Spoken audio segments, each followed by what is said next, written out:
হ্যাঁ guys, welcome back to my channel. তোমরা কেমন আছো? আশা করছি তোমরা তোমাদের বাড়িতে সকলে ভালো আছো। আমিও কিন্তু বেশ ভালো আছি।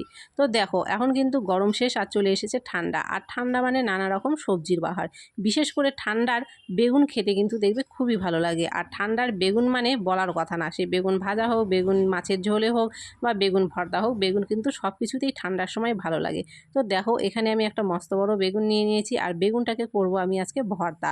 তো প্রথমেই দেখো, বটি দিয়ে বেগুনের গায়ে এভাবে কাট লাগিয়ে নিলাম, তোমরা কিন্তু দেখতেই পেলে। আর থালার মধ্যে দেখো, এখানে নিয়েছি আমি দুটো কাঁচা লঙ্কা আর নিয়েছি কয়েক কোয়া রসুন।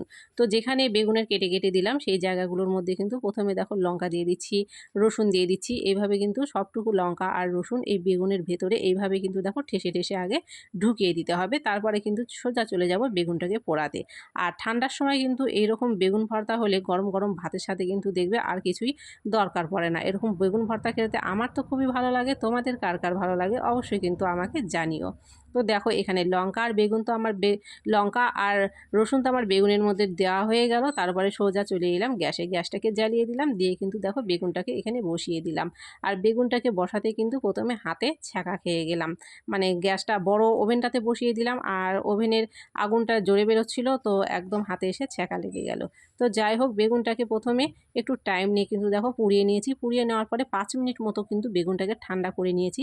কারণ ঠান্ডা না করে নিলে কিন্তু এর যে পোড়া খোসাটা আছে সেটা কিন্তু ছাড়াতে খুবই অসুবিধা হয়, আর হাতে কিন্তু গরম ছ্যাঁকা লাগে। সেই জন্যই কিন্তু 5 মিনিট টাইম আমি এটাকে ঠান্ডা করতে রেখে দিয়েছিলাম। এটা ঠান্ডা হয়ে যাওয়ার পরে তারপরে দেখো, একটা বাটিতে জল নিয়েছি, বাটির মধ্যে জলের মধ্যে হাত দিচ্ছি, আর এইভাবে কিন্তু বেগুনের যে পোড়া খোসাগুলো আছে সেগুলো কিন্তু ছাড়িয়ে নিচ্ছি। বেগুনের খোসাগুলো দেখো এখানে ছাড়িয়ে নিয়েছি, আর বেগুনটাকেও ভেঙে দিয়েছি যাতে ভেতরের গরম ভাবটা বেরিয়ে যায়। আর এখানে যে লঙ্কা আর রসুনগুলো দিয়েছিলাম সেগুলো আমি নিয়েছি।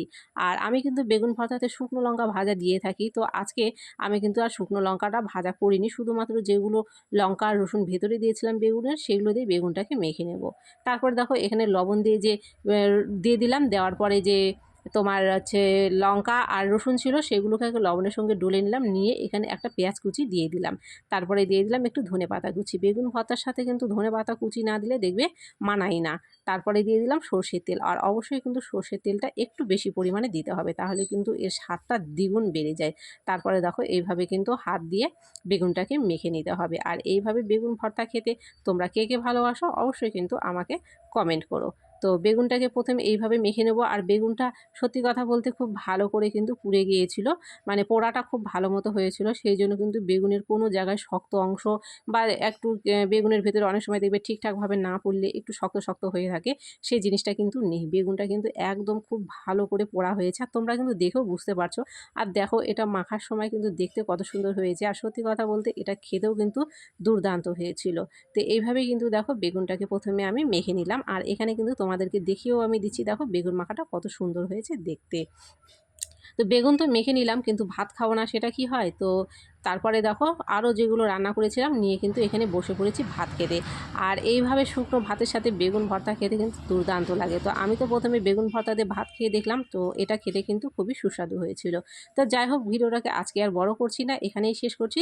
তোমরা ভিডিওটাকে লাইক করো, কমেন্ট করো, শেয়ার করো, আর চ্যানেলটিকে অবশ্যই অবশ্যই সাবস্ক্রাইব করো। আবারও দেখা হচ্ছে নতুন কোনো ভিডিওর সাথে পরবর্তীকালে।